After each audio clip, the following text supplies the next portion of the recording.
as a successful business. So I'm looking for a successful businessman to fight for me, and he's been extremely successful. I realize there's a whole lot of controversy with this man. They called him the Count, the man who could turn a pile of rust into rolling art, who made Las Vegas roar with engines, ink, and rock and roll. But what the cameras never showed was how quickly that empire began to crack. Danny Koker wasn't just building cars, he was building a kingdom. A reality TV legend, a business mogul, a man everyone wanted to be around. Until lawsuits, betrayals, and rumors started eating away at everything he created. First, a $50,000 restoration deal went horribly wrong. Then, an accountant he trusted drained his business dry from the inside. And just when fans thought things couldn't get worse, the internet declared his wife dead. Counting cars was supposed to be the dream, but behind the neon lights, Danny was fighting battles no camera ever caught. He went from television royalty to tabloid headline, from building classics to rebuilding his life. And today, fans are still asking the same question: what really happened to Danny Koker? Don't skip this video, because the truth behind the Count's disappearance from TV will change the way you see him forever. Before Counting Cars ever hit television, Danny Koker had already built a strong name for himself in Las Vegas. He wasn't just another car builder, he was a lifelong gearhead raised around engines and music. His father, Daniel Koker Sr., was a musician and car enthusiast, and that mix of rock culture and mechanical passion shaped Danny's identity early on. In the early 1980s, Danny moved to Las Vegas and opened Count's Kustoms, a small custom car and motorcycle shop that quickly became known for its unique style. Unlike other builders who focused strictly on restoration, Danny blended design, performance, and personality into every build. His cars looked like they belonged on a rock stage, not just a showroom floor. That individuality caught the attention of local TV producers. Danny began appearing on shows like Pawn Stars and American Restoration, where his confident personality and deep automotive knowledge stood out. Viewers loved his energy, and producers saw potential for something bigger. By 2012, Counting Cars debuted on the History Channel as a spin-off focused entirely on Danny's world, his shop, his team, and his obsession with turning forgotten vehicles into works of art. Within months, the show became one of the network's most successful car series. At its peak, Counting Cars wasn't just about machines, it was about attitude.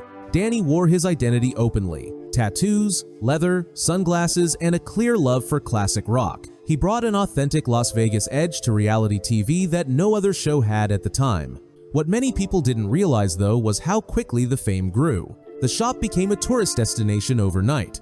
Count's Kustoms merchandise was everywhere, and fans lined up outside the building just to catch a glimpse of Danny or one of the builds they'd seen on TV. Behind the success, though, the pressure was building. Running a real business while filming a global television show isn't simple deadlines. Sponsorships and constant media attention created new challenges every season. And while Danny kept smiling for the cameras, that balance between creativity and responsibility was about to get tested. Because the next few years would show that being the Count wasn't always easy, especially when real-world business problems began creeping in behind the scenes. The early success of Counting Cars made Danny Koker and his shop household names. But that visibility also came with unexpected problems. In 2013, Count's Kustoms found itself caught in a controversy that fans couldn't ignore. A Las Vegas couple, Paul and Jeanette Hurt, claimed they were scammed by someone inside Danny's business. According to court documents, one of the shop's employees, Scott Jones, approached them with a proposal. Count's Kustoms would locate and restore a 1967 Ford Mustang coupe for a total of $50,000. The deal supposedly included $11,000 to purchase the car and $39,000 for the restoration. For anyone who'd watched the show, that kind of project sounded typical, finding a classic car and turning it into a masterpiece. The couple agreed and paid the full amount up front, even believing their car would appear in an upcoming season of Counting Cars. But months later, things started to look suspicious. The couple received notice that the History Channel would no longer film their restoration, though the work was still said to be underway. When they visited the shop to check on progress, what they found didn't make sense. The vehicle on site wasn't the 1967 Mustang they paid for, and almost no restoration work had been done. The couple demanded a refund. The shop initially agreed, but the money never came. Weeks turned into months, and communication stopped. Eventually, the Hurts filed a lawsuit accusing Count's Kustoms of fraud and breach of contract. For fans of the show, the story was hard to believe. Counting Cars had always presented the shop as a family-style business built on honesty and passion. But this situation raised questions about how much of what viewers saw on TV reflected what was happening behind the scenes. While Danny Koker himself wasn't accused of personally handling the deal, his brand was tied to it. Headlines started circulating about the counting cars scam, and the story followed him for years. Even though the case centered on one employee's actions, it reminded people that running a real shop under television pressure leaves room for mistakes, and sometimes the damage goes far beyond a bad project. It was the first major test of Danny's reputation, but what came next would hit even closer to home, a betrayal that didn't come from a customer, but from inside the business itself. Just when Kustoms seemed to be recovering from the Mustang controversy, another problem surfaced, this time from the inside. In 2016, Danny Koker discovered that his own accountant, Joseph Frontiera, had been stealing from the company. According to court records, Frontiera wasn't just mismanaging funds, he was using company money for personal expenses. Investigators later found that he'd spent over $75,000 of Kustoms money on things that had nothing to do with the business, including airline tickets, a Range Rover down payment, and other personal purchases. Because of his role, Frontiera had access to payroll accounts and banking information. He allegedly created unauthorized signature stamps that allowed him to move money without anyone's approval. For months, those transactions went unnoticed, but eventually, discrepancies started showing up. Bills weren't matching, accounts weren't balancing, and the IRS fined the shop $18,000 for late tax payments, a fine that ultimately exposed what was going on behind the scenes. When the truth came out, Danny's reaction was immediate. He fired Frontiera on the spot and filed a lawsuit accusing him of embezzlement, misuse of company funds, and financial damage. But Danny didn't stop there. He also went after the staffing agency, Randstad, which had placed Frontiera in the job. His legal team argued that the agency had failed to properly vet his background before assigning him to handle the shop's finances. The story spread quickly through the media and fan community. Many couldn't believe that a business as successful and well-known as Kustoms could be taken advantage of so easily. It became a wake-up call about how even trusted insiders can exploit access when oversight slips. The fallout wasn't just financial. Fans began questioning how something like this could happen under Danny's watch. Critics argued that fame and expansion had made the business vulnerable, that managing a TV show, a custom shop, and a growing brand all at once had stretched things too thin. For Danny, it was more than a money issue, it was a breach of trust from someone who had been hired to protect the company. And while he fought to rebuild stability behind the scenes, the public scrutiny wasn't going away anytime soon. Because for every scandal he fixed, another rumor seemed to take its place, and the next one would involve someone even closer to him. The financial scandal involving Joseph Frontiera left Kustoms facing more than just a lawsuit. It left a stain on the brand's image that took years to fade. For a shop that had built its reputation on trust, craftsmanship, and authenticity, the headlines told a very different story. Fans who once saw Danny Koker as the symbol of hard work and integrity now had questions. How could someone inside his business steal that much money without being caught? Was the Count's empire slipping? The backlash wasn't just online, it affected business too. When your name and your company are tied to a hit television show, every controversy becomes public property. Danny's reaction, however, remained consistent with the kind of person he'd always shown himself to be: direct, focused, and unwilling to give up. He took legal action, tightened his team, and started making internal changes to prevent anything like this from happening again. But even as he handled things privately, public perception became harder to control. Some viewers assumed the show's success meant everything behind the scenes was perfect. But running a high-profile shop while managing production demands, deadlines, and fame comes with its own problems. Every mistake, even those caused by others, lands at the top. Inside the shop, morale shifted. Employees were dealing with unwanted attention, legal stress, and the fear that every move could end up in the media. Outside, fans debated whether counting cars could ever be seen the same way again. Danny didn't make many public statements about the scandal, a decision that frustrated some fans but also showed his intent to move forward rather than feed the drama. Over time, the show continued airing new episodes, proving that despite the setbacks, the operation hadn't stopped. Still, damage control takes time. Reputation in the custom car industry relies on credibility, and once it's shaken, it doesn't rebuild overnight. The shop had to earn back the confidence of both fans and clients. For Danny, this period was about survival, keeping the brand alive, maintaining his team's spirit, and staying focused on what made him famous in the first place: the cars. But just as things started to calm down, another wave of rumors hit online this time. It wasn't about the business, it was about his family. By 2018, Danny Koker had started to regain his footing after years of public challenges. The shop was running, the show remained popular, and fans were still loyal. But then, an unexpected rumor surfaced, and this time, it had nothing to do with business.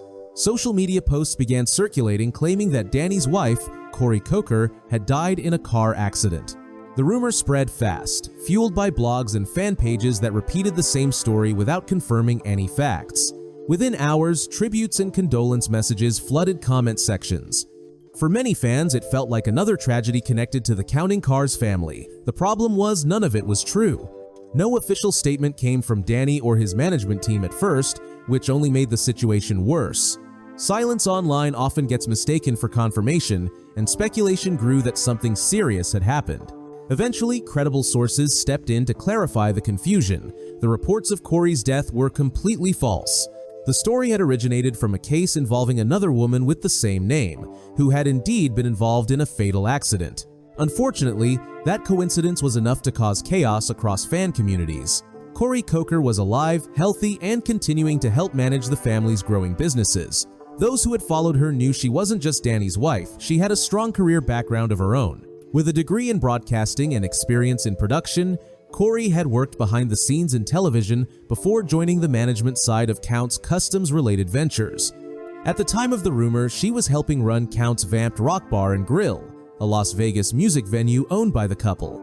Corey handled entertainment bookings and business operations, while Danny balanced his car empire and his band, Count 77. Once the truth was clarified, the false reports faded, but the incident left a mark. It showed how quickly misinformation can spread when public figures live largely offline. Danny and Corey have always kept their personal lives private, and that privacy, while understandable, sometimes fuels the very speculation they try to avoid.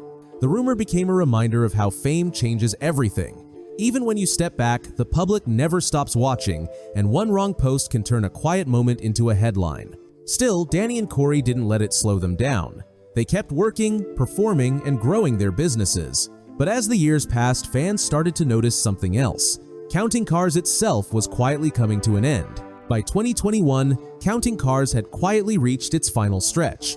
There was no grand finale, no on-screen goodbye, and no announcement from the network. For a show that had run successfully for nearly a decade, the silence left fans wondering what happened. The series had first premiered in 2012 and produced hundreds of builds, blending automotive restoration with the energy of Las Vegas rock culture. Danny Koker's larger-than-life personality made him one of the History Channel's most recognizable stars. But after years of filming, the pace started to slow down. Industry insiders suggest that a mix of factors contributed to the show's quiet conclusion.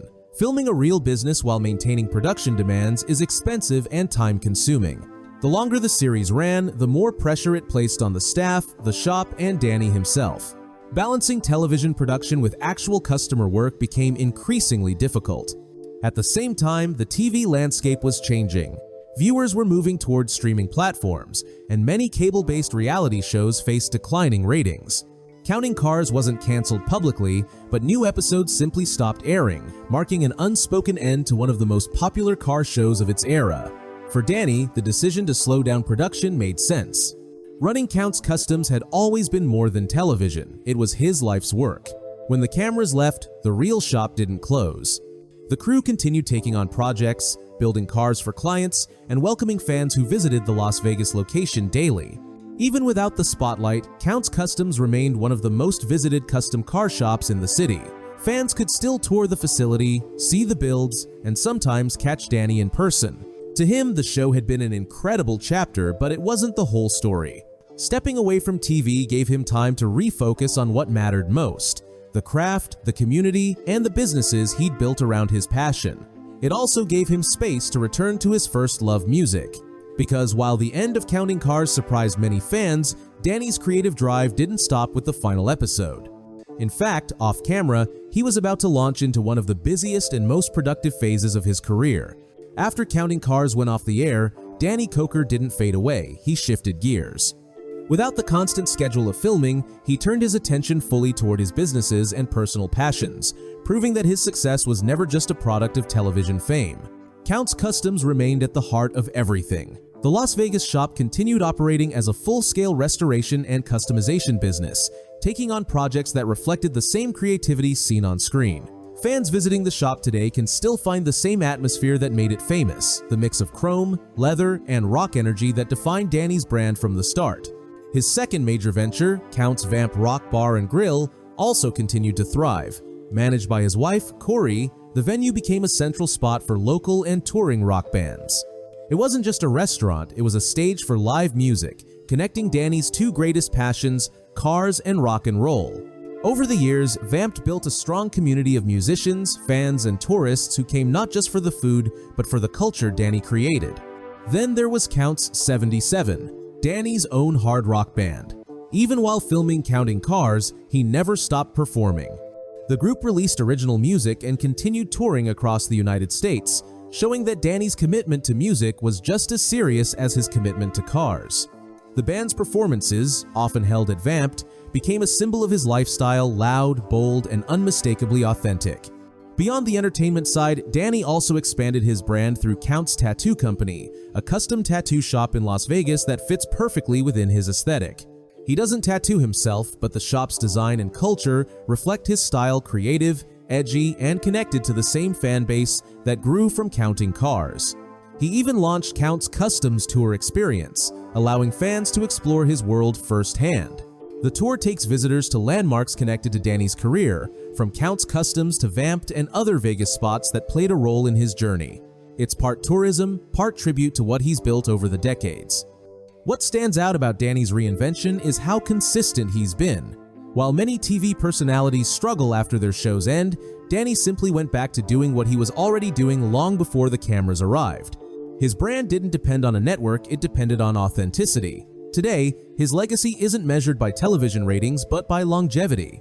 Count's Kustoms remains one of Las Vegas's most recognized car shops. His bar continues to host live shows, his band still performs, and his fan base from car enthusiasts to rock fans remains loyal. Danny Koker's story after Counting Cars isn't about a fall from fame, it's about balance. He managed to transition from a TV star back to a craftsman, musician, and entrepreneur without losing his identity. He once said that everything he does from cars to music comes from the same place, a passion for creating something real. And in an industry built on trends and short-lived fame, that might be his greatest achievement of all. When people ask what really happened to Danny Koker, the answer isn't tied to scandal, mystery, or disappearance, it's about transition. Danny never left the world he built. He simply stepped away from television to live it on his own terms. Over the years, Counting Cars turned him from a respected local businessman into an international personality. But fame brings weight, the kind that doesn't always show on camera. Between managing a high-profile shop, filming schedules, fan expectations, and the stress of legal and financial battles, the pace eventually became unsustainable. Instead of burning out, Danny chose to slow down. He redirected his energy into the core things that defined him long before TV, the craft, the music, and the city that made him who he is. That decision wasn't about walking away. It was about protecting what mattered most. Today, he still runs Count's Kustoms in Las Vegas, still performs with Count's 77, and still meets fans who grew up watching his builds. He's active in the community, continues to appear at car shows and music events, and remains a recognizable figure wherever he goes. His work ethic hasn't changed, it's just not broadcast weekly anymore. The controversies and lawsuits that once surrounded his name didn't define his story. They were obstacles, the kind every business owner faces at some point, only magnified by fame. What defines Danny is how he handled them, quietly, professionally, and without losing focus. In an age where reality stars often chase attention long after the cameras stop rolling, Danny Koker did the opposite. He let the work speak for itself. That choice might not make headlines, but it built something far more lasting respect. So, what really happened to Danny Koker? He didn't vanish. He evolved. He took everything he learned from the spotlight and put it back into the world that gave him purpose, the garage, the stage, and the city of Las Vegas. And if there's one thing fans can take from his journey, it's that success doesn't always need noise. Sometimes, the most powerful moves are made in silence. Like this video if you believe passion never fades, and subscribe for more true stories about the legends who built their names, lost everything, and found their way back.